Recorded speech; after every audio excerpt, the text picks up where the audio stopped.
Selamat pagi Pak Suyanto, saya Gadis Sanjaya Kalimas. Saat ini saya akan menjelaskan ujian IT Pos Manajemen. 1. Menurut pendapat Anda, apa saja peran dan tujuan sistem informasi dalam membantu orang dalam mengerjakan pekerjaan dan membuat keputusan?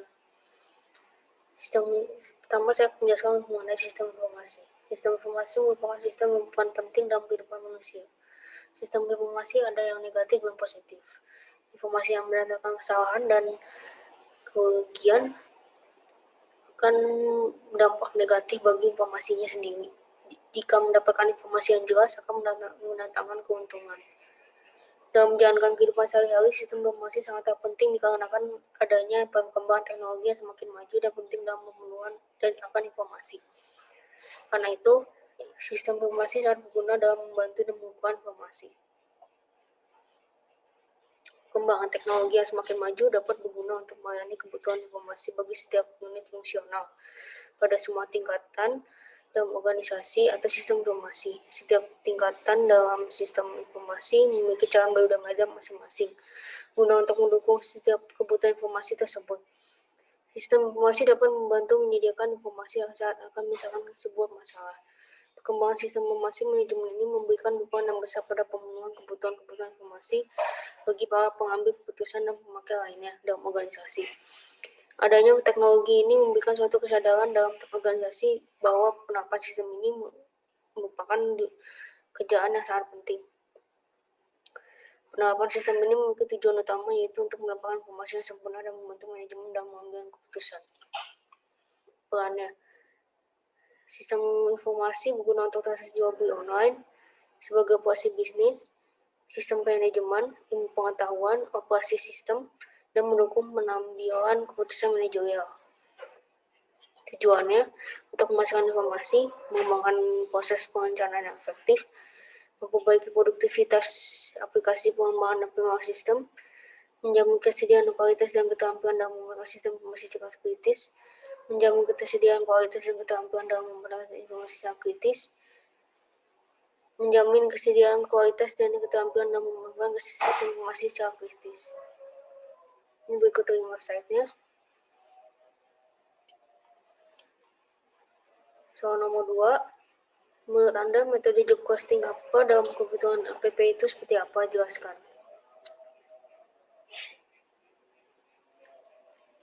Dalam sistem perhitungan biaya berdasarkan pesanan job pada costing atau job order, biaya produksi diakumulasikan untuk setiap pesanan yang terpisah.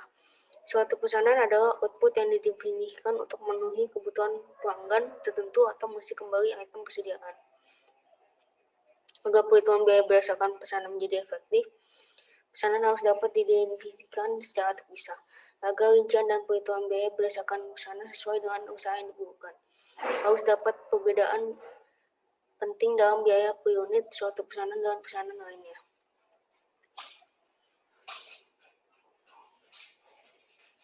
Soal nomor 3, manakah yang lebih penting antara investasi yang lebih mahal antara investasi jangka panjang dan investasi modal? Menurut saya, investasi modal itu membutuhkan banyak modal yang lebih banyak. Dan menurut saya yang lebih mahal adalah investasi jangka panjang dikarenakan investasi ini membutuhkan modal yang sangat banyak.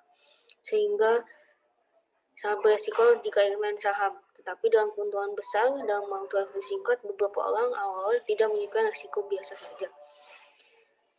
Kemudian tertarik menjalankannya. Untuk investasi SDM modal yang paling berharga dan semua modal itu jauh lebih murah karena berharga bagi semua orang yang berasal pada manusia.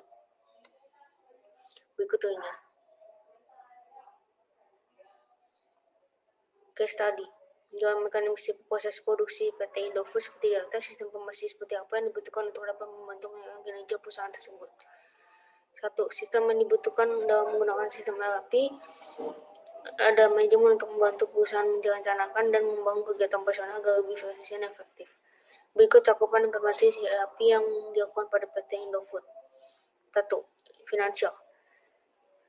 Finansial menyediakan ada 5, yaitu ada financial accounting, menyediakan penggunaan secara kontinu terhadap profit stabilitas dan kinerja keuangan perusahaan berdasarkan transaksi internal maupun eksternal. Yang kedua, controlling, mendukung kegiatan operasional yang meliputi pengendalian capital investment, pengendalian aktivitas keuangan serta memonitor dan merencanakan pembayaran, pengendalian pendanaan, dan juga pengendalian biaya dan profit berdasarkan semua aktivitas perusahaannya. Yang ketiga, investment management, menyediakan analisis kebijakan investasi jangka panjang dan fixed asset dari perusahaan untuk membantu proses pengambilan keputusan. Yang keempat, treasury, mengintegrasikan antara cash management dan cash forecasting dari aktivitas logistik dan transaksi keuangan. Yang kelima, enterprise controlling, memberikan akses bagi enterprise controlling terhadap information warehouse mengenai hal-hal seperti kondisi keuangan, hasil dari perencanaan dan pengendalian perusahaan, investasi, maintenance, dan aliansi perusahaan, akuisisi dan pengembangan SDM perusahaan, kondisi pasar yang berkaitan dengan pengambilan keputusan, serta faktor-faktor struktural pada proses bisnis, struktur biaya, financial accounting, dan profitabilitas analisis. PT Indofood sudah menggunakan software SAP guna untuk absensi, keluar masuknya barang, jumlah produksi stok per hari, dan lain-lain. Untuk penjualan dari koperasi pabrik yang kami kunjungi pun menggunakan aplikasi kasir yang menggunakan barcode, lalu barang yang kita beli sudah otomatis terinput dan terprint menjadi stok pembelian kita. Ini 5 slide-nya. Yang terakhir, kecerdasan buatan apa yang digunakan untuk PT Indofood, yaitu knowledge. Kenapa? Knowledge itu diolahkan sedemikian rupa sehingga menghasilkan output yang bermanfaat bagi suatu organisasi. Dikarenakan knowledge dapat memberikan manfaat seperti meningkatkan kualitas, semakin banyak knowledge yang dimiliki organisasi, maka semakin baik buat kinerja yang ada dalam organisasi tersebut. Bahan utama dari PT Indofood yaitu divisi noodle, yaitu pertama ada tepung terigu, kedua ada tepung tapioka, ketiga ada air, keempat ada alkali. Tepung terigu itu berasal dari biji gandum yang digiling. Tepung tapioka digunakan untuk membentuk tekstur mie menjadi lebih keras. Air digunakan untuk membentuk tekstur adonan dan gluten. Yang keempat, alkali. Alkali merupakan campuran dari zat antioksidan, penguat nutrisi, pengaturan kesamaan, pengantar, pengembang, pewarna mineral, dan penguat rasa yang aman untuk dikonsumsi, yang berfungsi sebagai pembuatan bentuk, warna, rasa, dan mutu mie lebih baik. Proses pembuatan mie instan, yaitu ada mixing, pressing, shielding, steaming, cutting and folder, frying, cooling, dan packing. Mixing, proses pencampuran dan pemadukan materi yang terdiri dari materi tepung dan air alkali. Pressing, yaitu proses pengalihan adonan menjadi homogen. Campuran tersebut dimasukkan ke dalam mesin pengalihan adonan. Dalam mesin pengepres adonan melalui beberapa low press, adonan akan mengalami peregangan dan pada saat dipres dan terjadi reaksi pada saat keluar dari low press. Hal ini terjadi beberapa kali pada saat melalui low press sehingga bentuk lembaran yang lembut, homogen, elastik, dan tidak terputus dengan ketebalan tertentu. Slitting itu merupakan proses pemotongan lembaran adonan menjadi beberapa untayan mie. Steaming, proses selanjutnya adalah proses pengukusan untayan mie yang keluar dari sliter secara kontinu dengan menggunakan sistem ice stream box atau mesin yang memiliki tekanan upah yang cukup tinggi dan suhu tertentu. Cutting dan folder, yaitu pemotongan dan perencanaan pemotongan dan pencetakan antara suatu proses pemotongan anjur mie pada ukuran tertentu dan melipat menjadi dua bagian sama panjang. Frying atau penggorengan, proses penggorengan adalah suatu pengapikan mie di dalam mangkok penggorengan, kemudian mengendamkannya di dalam media penghangat panas.